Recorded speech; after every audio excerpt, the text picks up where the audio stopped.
Hola de nuevo, bienvenidos a este vuestro canal, El Cronista de la Corte. Acabo de ver en Instagram, porque una de mis seguidoras es súper fan de Fernando VII, y he visto que hoy era su cumpleaños, que no me acordaba. Entonces pues voy a hacer este vídeo para conmemorar el nacimiento del rey Fernando VII y hablar de los bulos que se han creado alrededor de este personaje. Bulos a nivel personal, no a nivel político, puesto que a nivel político el reinado de Fernando fue nefasto para la historia de este país. Pero sí que es verdad que alrededor de su vida personal se han construido unos bulos que no son del todo ciertos y no están demostrados en absoluto, pero que la historiografía los ha agarrado y los ha empezado a contar como verdades absolutas, y a veces hay que tener mucho cuidado. Entonces, ¿por dónde empezamos?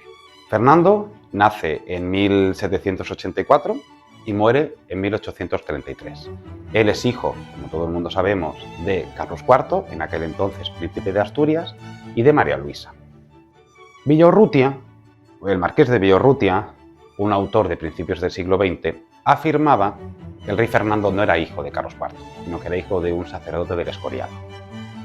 Esto es algo que a él le gustaba mucho, propagar este tipo de leyendas negras alrededor de los personajes, porque él en aquel momento estaba enfrentado a Alfonso XIII. Y entonces era necesario para él crear este tipo de leyendas contra antepasados borbónicos, y qué mejor que contra el más denostado de los reyes de España, que es Fernando VII.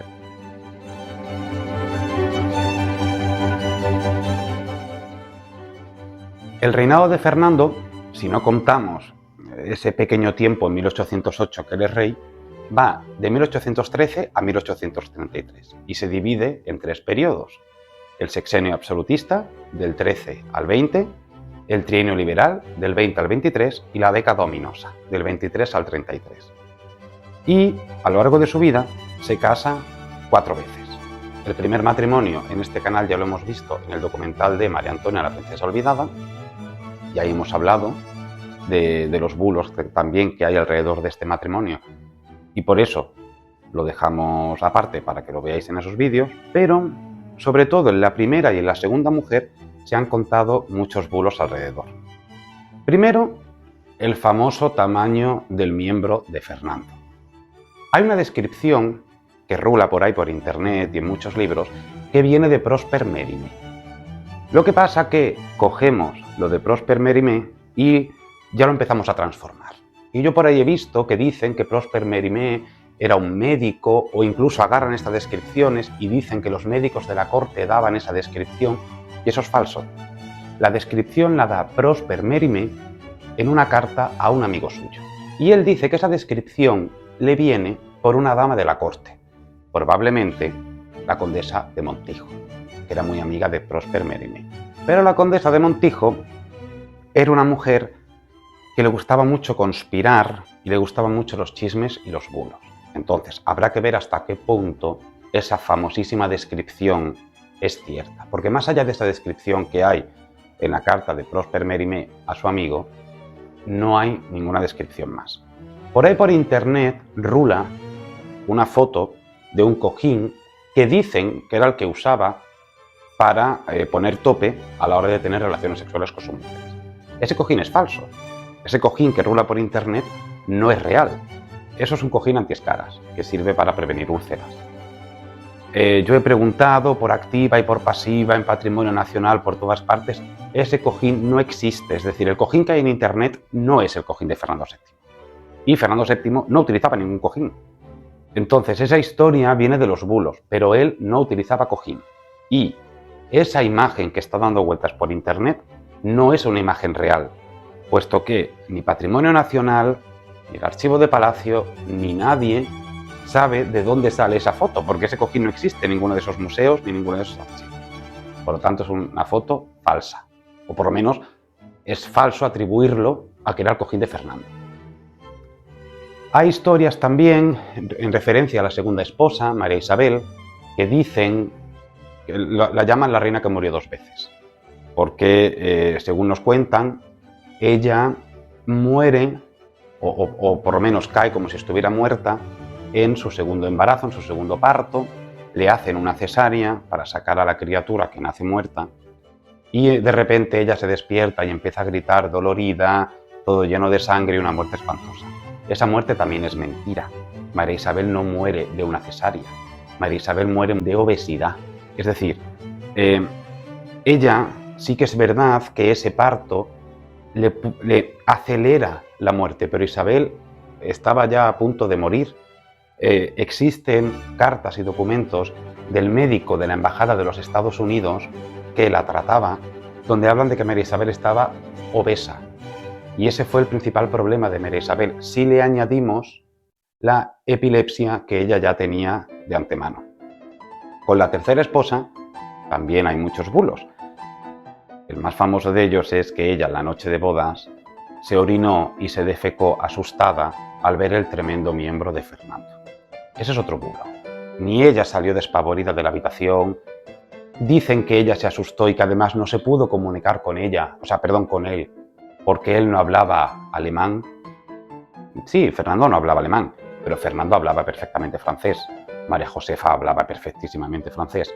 Y María Josefa ya hablaba algo de español. Existen cartas guardadas en el Archivo General del Palacio Real de ella a él en español. No es un español perfecto, pero para poderse comunicar, por supuesto.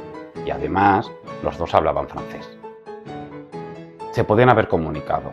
Y esta historia no deja de estar agarrada a ese famoso miembro, o bueno, ese famoso tamaño del miembro de Fernando, que no es más que un bulo.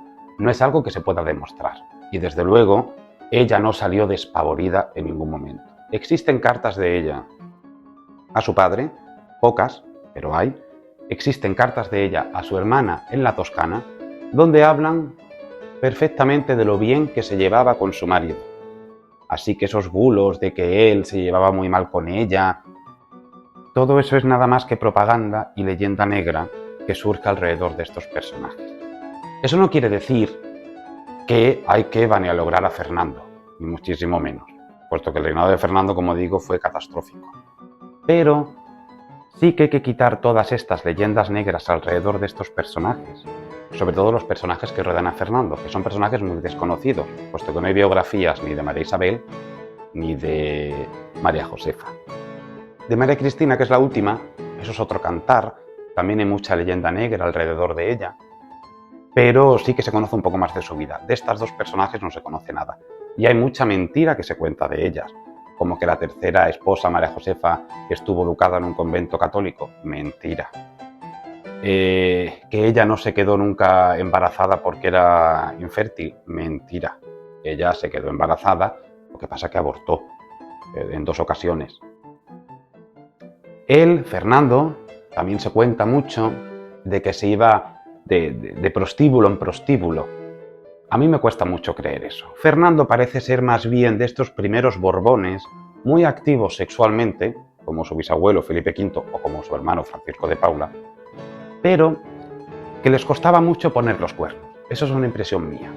De ahí que Fernando tratara de casarse de forma tan acelerada cada vez que se quedaba viudo, puesto que a la muerte de María Isabel en el 19 es que se casa inmediatamente después con María Josefa, y a la muerte de María Josefa en el 29 se casa inmediatamente después con María Cristina. Eso es por esa actividad sexual tan fuerte que a él le gustaba tener, pero eso no quiere decir que él fuera por ahí poniendo los cuernos a sus mujeres. No obstante, sí que es verdad que con Pepa la Malagueña, que era su amante oficial, entre comillas, tuvo 2 hijas. Bueno, perdón, 2 hijos, un hijo y una hija. Pero esos 2 niños nacen en periodos donde él no está casado, porque son anteriores al matrimonio de María Isabel.